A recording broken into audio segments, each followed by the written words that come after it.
21장 1절부터 14절 말씀입니다. 네.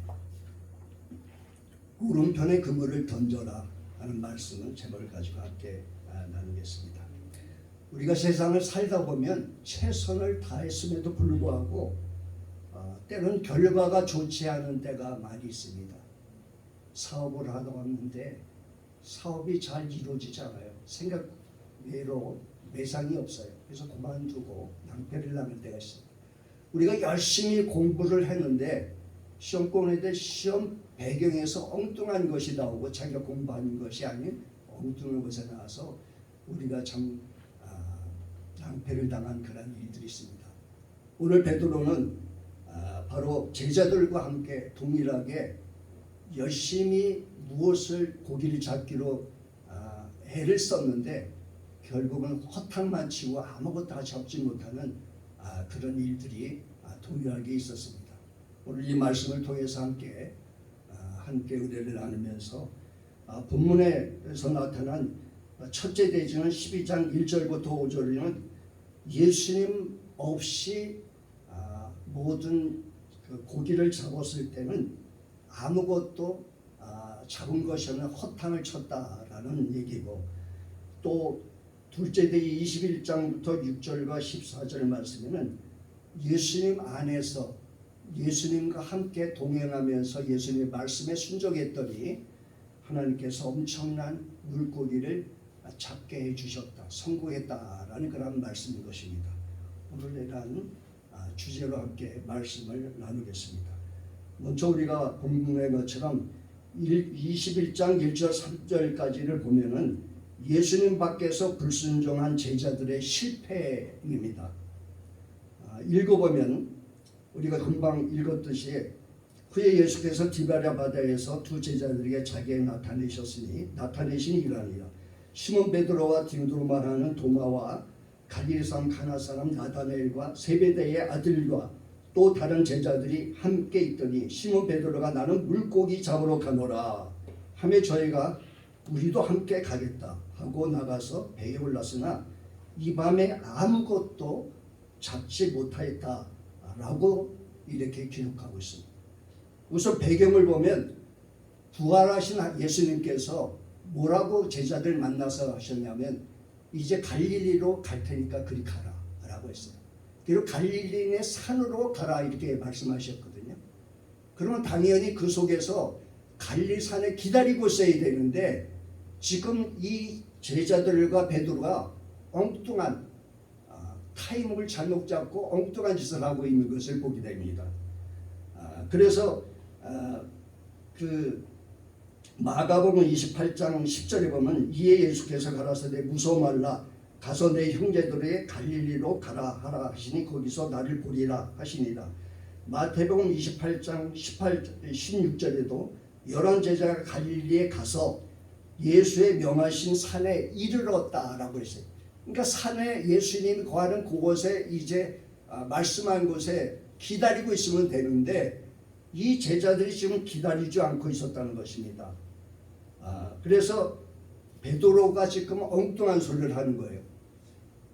그 갈릴리 산에 있다가 이제 갈릴리 바다를 보니까 옛날 자기가 어부 생활하면서 고기 잡던 생각이 난 거예요. 그러면 예수님의 말씀을 따라서 예수님에게 집중하고 있어야 되고 예수님과 같은 결을 가지고 살아야 되는데 이 베드로가 지금 엉뚱하게 시험 드는 소리를 한 거죠. 그래서 나는 갑자기 옛날에 고기 잡던 생각이 있으니까 주님을 잠깐 벗어나서 고기 잡겠다 하고 나가는 것입니다.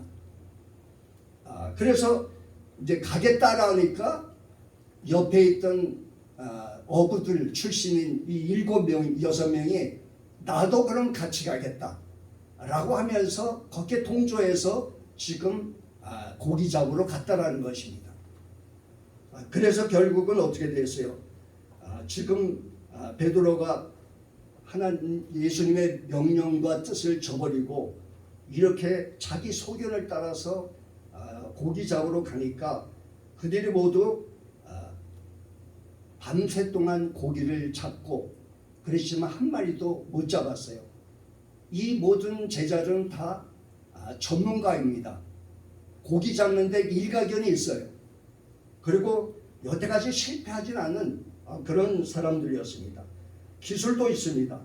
근데 밤새워서 고기를 잡았고 새벽이 되어도 고기가 한 마리도 잡지 못하는 이상한 그런 결과를 지금 초래했다는 것을 우리가 하나님 말씀을 통해서 발견합니다. 단 한 마리조차도 못 잡았다라고 이렇게 말씀하고 있습니다. 왜 제자들과 이 베드로는 고기를 한 마리도 잡지 못했을까요? 전에 말씀드린 것처럼 바로 하나님께서, 예수님께서 기다려라 하면 기다렸어야 되는데 내 생각이 앞선 거예요. 내 과거의 생각으로 옛날 생각을 하고 옛날 생각으로 한번 가자. 바로 베드로의 영성이 이러한 모습입니다. 베드로가 생각하는 것이 바로 이렇게 돼. 그렇기 때문에 3번이나 예수님을 큰 소리치고 했지만 부인하고 또 예수님을 떠나고 저주까지 했던 것이 아닐까. 우리 자신들도 예수님에게 집중하고 있어야 되고 예수님만 바라보고 있어야 되고 예수님과 같은 뜻을 갖추고 동행해야 되는데 그 예수님을 벗어났을 때는 우리도 이렇게 실패하고 낭패를 당할 수밖에 없다는 사실을 우리가 발견하게 된 것입니다. 우리 모두는 오직 예수, 오직 주님만 사랑하고 바라보는 그런 믿음의 사람들이 되기를 주의 이름으로 축원드립니다. 네. 자, 예수님이 뭐라고 말씀하셨냐면 요한복음 15장 5절에 나는 포도나무여 너희는 가지니 저가 내 안에 내가 저 안에 있으면 이 사람은 과실을 많이 맺나니 나를 떠나서는 너희가 아무것도 할 수 없습니다 라고 주님이 말씀하셨어요. 아멘. 이 말씀은 뭐예요? 나는 포도나무다 너희는 가지다. 포도나무와 가지의 그 말씀을 하시면서 포도 가지가 열매를 맺기 위해서는 포도나무에 계속 붙어 있어야 돼요. 그러면 거기로부터 진행을 받아서 이 포도나무가 열매를 먹고 가시를 맺고 그리고 풍성하게 돼요. 그리고 사람들의 사랑도 받을 수 있는 것입니다. 근데 가지가 떨어져 있으면 그 포도나무에서 떨어지면 가지가 말라서 불태워진다고 예수님께서 이렇게 말씀하셨습니다. 나무와 가지의 관계는 바로 유기적인 관계입니다. 생명적인 관계예요. 그래서 예수님을 떠나면 바로 아무 쓸모없는 것이 됩니다. 우리 그리스도인들이 그렇습니다.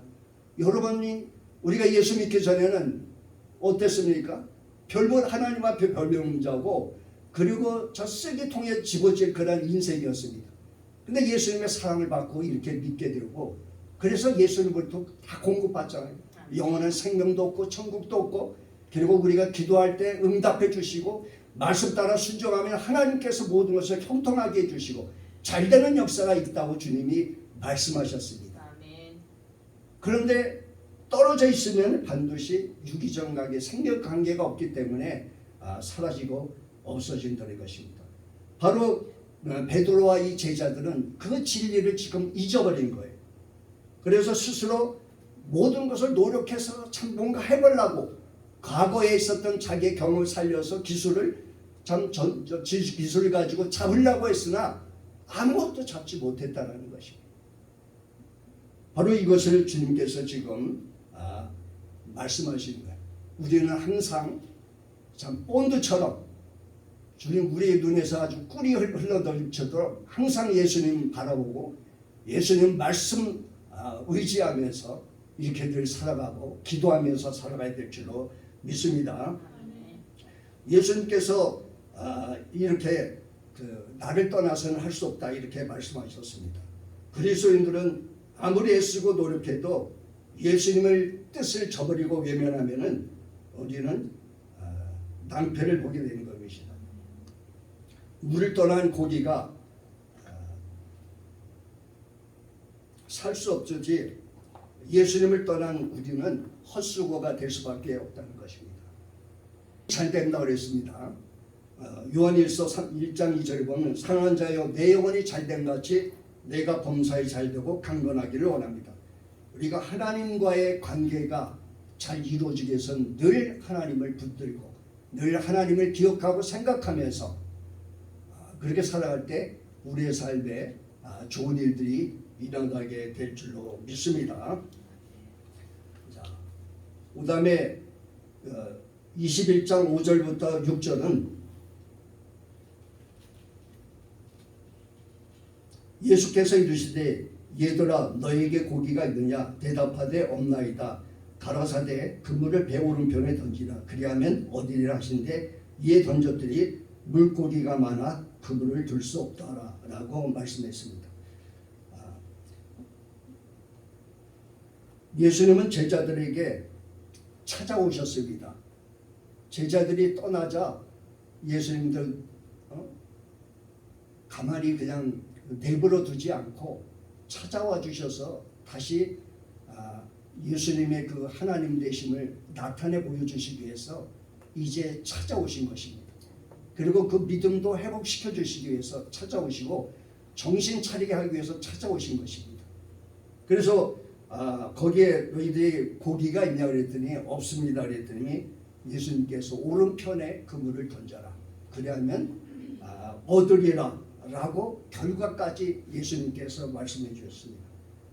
제자들의 우리가 그 입장에서 볼 때 예수님의 말씀을 우습게 볼 수가 있죠. 지금까지 하루 종일 그냥 밤늦게 새벽까지 잡을 때 오른편에도 그물을 내렸고 왼편에도 그렇고 저 앞쪽 뒤쪽 다 내렸습니다. 근데도 허탕이었거든요. 그렇다면은 뭐 하면서 가볍게 여길 수 있지만 그래도 말씀에 의지해서 내가 내리리이다 라고 이렇게 제자들이 해서 내렸어요. 말씀에 순종해서 했더니 결과가 엄청나게 많이 그물이 찢어질 정도로 이렇게 얻었다고 이렇게 말씀하십니다. 우리 하나님, 우리 예수님은 어떠한 분이십니까? 만물을 창조하신 분입니다. 빛이 있어라 하고 말씀하시니 빛이 있었던 거예요. 땅이 있어라 했더니 묻이 드러나라 했더니 드러나서 말씀하신 대로 이루어진 것입니다. 이것을 우리는 제3차원, 4차원의 세계라고 합니다. 우리 3차원이기 때문에 보는 것만 우리 알아요.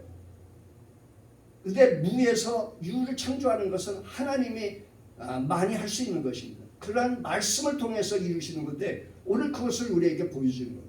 그래서 성경에 그런 것이 여러 가지가 나타나 있어요. 우리가 살면서 경험한 일도 있습니다.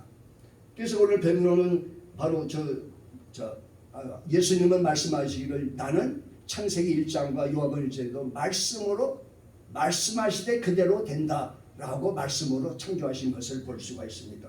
그래서 말씀으로 명령했습니다. 예수님이 오시기 전에는 물고기들이 저 멀리 가 있도록 명하신 거죠. 그리고 이제 와서 배에 그물을 내게 할 때 이제 물고기들을 다 집결해서 배 근처로 오게 명령하시고 하나님께서 명령하시고 예수님이 명령하시니까 말씀대로 그대로 이루어지는 사건이 이루어진 것입니다. 그래서 이사야 55장 10절과 11절에 뭐냐면 내 입에서 나가는 일이 헛되이 내게로 돌아오지 아니하고 나의 뜻을 이루며 나의 명하여 보내리에 형통하리라. 할렐루야.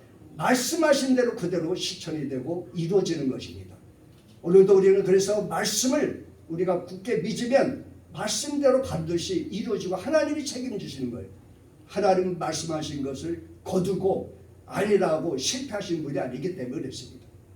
마지막 주님께서 오셔서 심판하실 때도 재림하시고 오셔서 열방을 다스릴 때도 동일하게 우리 하나님께서는 그렇게 하셨다라는 것입니다.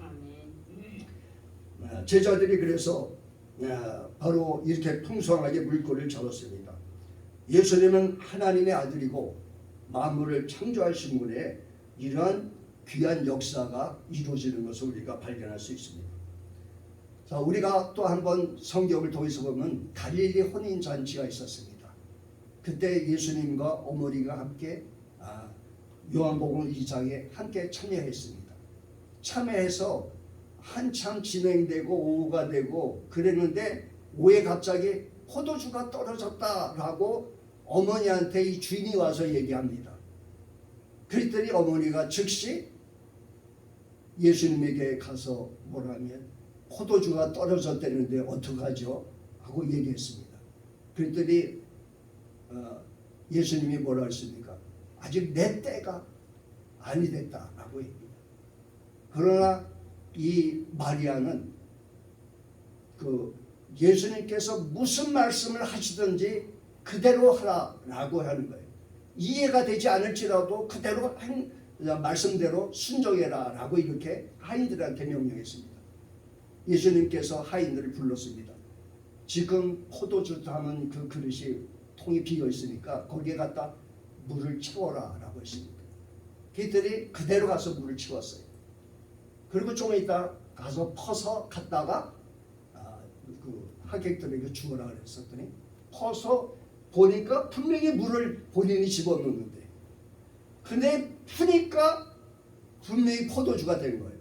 이 포도주를 맛보고 많은 하객들은 이렇게 좋은 포도주를 지금까지 내버려두고 왜 지금 주느냐라고 이렇게 얘기했어요.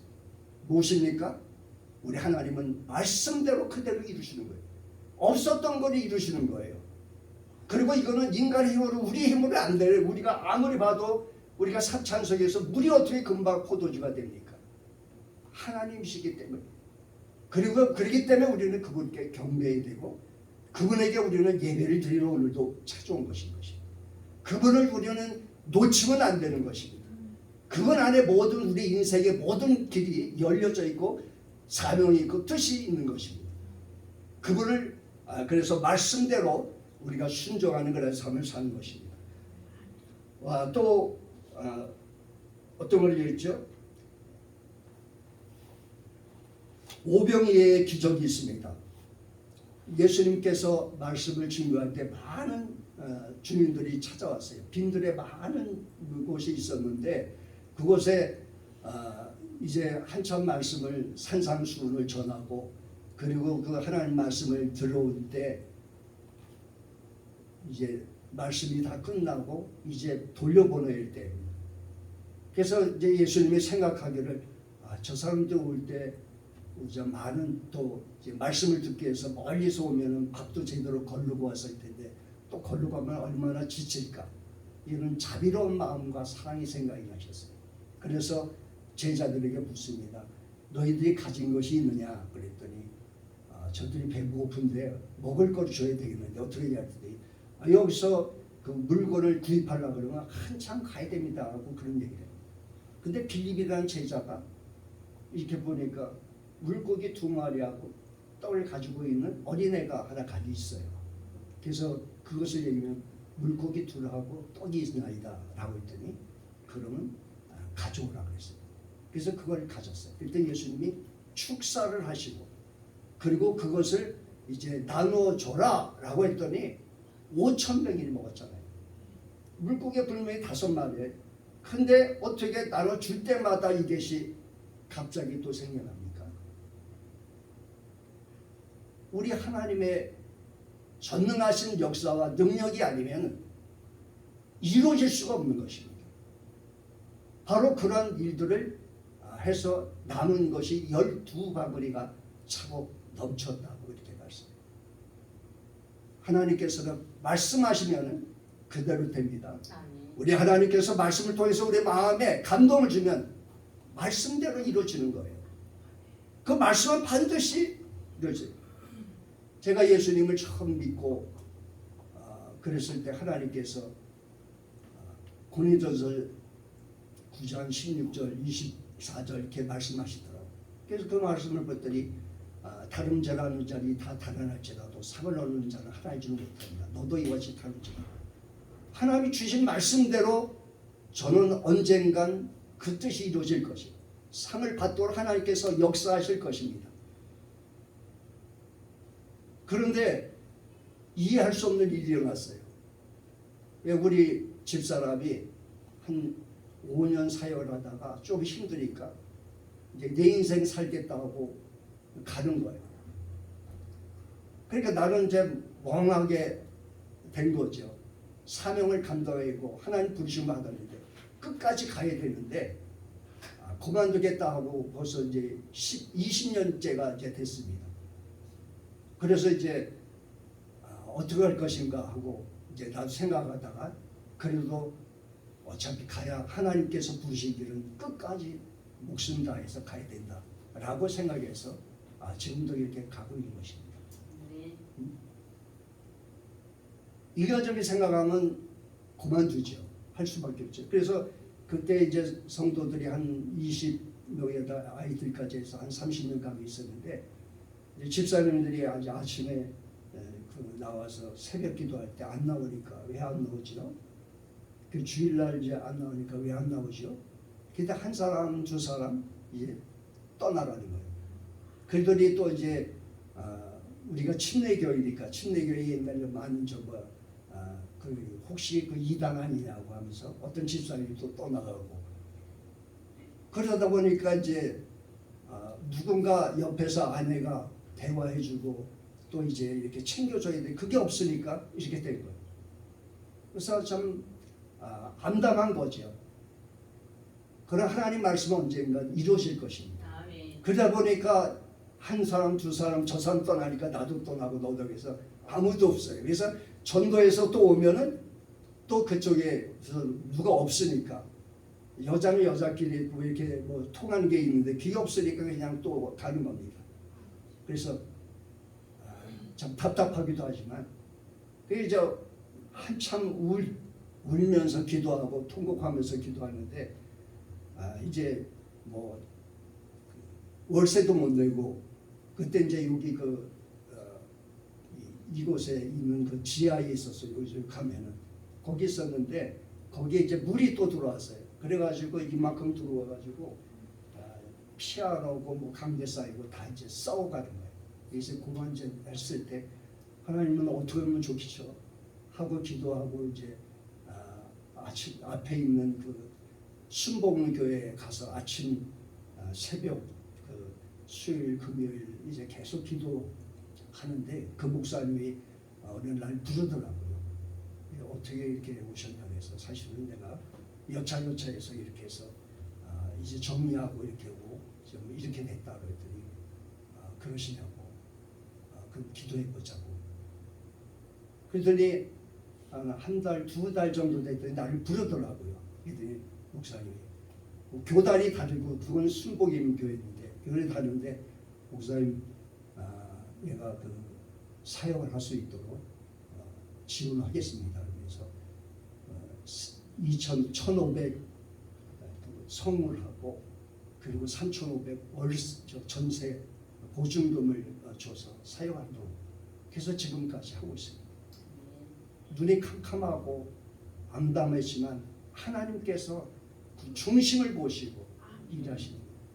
하나님은 정말 네 마음이 어디 있느냐, 정말 떠나느냐, 나를 사랑하느냐, 의지하느냐, 믿느냐 이곳에 초점을 두시고 하나님께서 역사하십니다. 오늘 여러분들이 때론 믿음을 생각할 땐 고난이 옵니다. 어려움이 옵니다. 반드시 시험이 있어요. 왜냐하면 연단해서 우리의 영을 강건하게 해야 되기 때문에 그럴 때 우리가 바짝 마음을 붙들고 하나님을 의지하면서 살 때 우리는 반드시 하나님께서 목적하고 뜻한 바 그것을 이루게 될 줄로 믿습니다. 벌써 시간 됐네요. 자, 짤막하게 해서 짤막하게 하고 있습니다. 자, 마지막으로 그러면은 7절부터 8절 말씀을 보고 이제 마무리 짓겠습니다. 예수의 사랑하시는 그 제자가 베드로에게 이르되 주시라 하니 시몬 베드로가 벗고 있다가 주라 하는 말을 듣고 겉옷을 두른 후에 바다로 뛰어내더라. 다른 제자들은 육지에서 상고가 불과 한 50간쯤 되므로 작은 배를 타고 고기 든 그물을 끌고 와서 예수님이 그들에게 나타나시자 요한이라는 이제 그 제자가 예수님이다 라고 이렇게 알아보고 이제 소리를 쳤습니다. 이때 베드로가 그 말을 듣고서 예수님 하더니 그냥 갑자기 옷을 다 벗고 있었는데 옷을 입고 그냥 물속에 풍덩하고 뛰어들어갔다는 거예요. 우리가 참 이해할 수 없는 거예요. 우리가 막 일을 할 때는 열심히 다 벗죠. 다 벗고 그리고 이제 수영해서 가려고 그러면 옷이 있으면 다 벗어야 돼, 거꾸로. 그런데 옷을 입고서 지금 예수님에게 달려가고 있는 것입니다. 자, 왜 예수님께 이렇게 옷을 입고 달려갑니까? 바로 예수님은 부활하신 예수님, 그리고 능력의 하나님을 이제 만나보고 두 번째, 세 번째 만나는 그러한 것이었기 때문에 이제 예수님을 찾아가는 것입니다. 이 말씀은 또 뭐냐면 바로 예수님에게 하나의 예의와 격식을 갖추기 위해서 이제 예수님에게 찾아가는 것입니다. 그래서 옷을 벗고 예수님이 갈 수 없으니까 옷을 입고서 힘들지만 예수님에게 찾아가는 것을 우리가 봅니다. 우리가 세상 살면서 우리가 간단하게 좀 친구, 존경하는 사람, 또 좋은 그 친구들이 있지만 때로는 우리가 격식을 차릴 때 차려야 됩니다. 또 더군다나 우리 하나님과 예수님에게는 분명한 더 확실한 격식을 차리고 예의를 찾아서 우리가 예배 드릴 때도 마찬가지예요. 그렇죠? 예배 드릴 때 정말 반듯하게 해서 마음을 다하고 찬송 부르고 정성을 다해서 찬송 부르고 그렇습니다 하고 믿음으로 찬송 드리는 게 중요하죠. 또한 우리는 시간을 잘 지켜야 되죠. 시간을 정확하게 지키고 또 옷 정장도 잘 감독하고 저는 혼자 예배를 드리면서도 꼭 아주 덥더라도 넥타이는 꼭 매요. 하나님께 예배 드리는데 물론 이제 나이가 들어서 힘들면 좀 다리를 필 수 있지만 격식 좌석도 바로 갖고 시간도 또 예의 모든 걸 갖춰치고 이렇게 자세도 반듯하게 하면서 마음을 다 드릴 때 하나님 그 예배를 받으십니다. 예배를 받으시면 하나님은 어떻게 해요? 우리에게 많은 신령한 은혜를 우리에게 내려주시고 또 우리가 기도하는 것마다 다 하나님께서 돌파하게 하시고 다 성취하게 하시고 이루시고 형통하게 하는 역사가 있게 되는 것입니다. 오늘 저와 여러분이 예수님을 놓치지 않길 바랍니다. 늘 예수님은 우리 삶의 1순위고 또 옛사람이 어둠의 영이 마귀가 우리에게 자꾸 이것을 찾아가게 할 때 아니다 하고 우리가 단절하고 그리고 예수님과 함께 동행하며 이와 같이 풍성하고 부족함이 없는 그런 풍성한 삶을 살기를 주의 이름으로 축원드립니다. 다 같이 우리 제가 축도하고 마치겠습니다.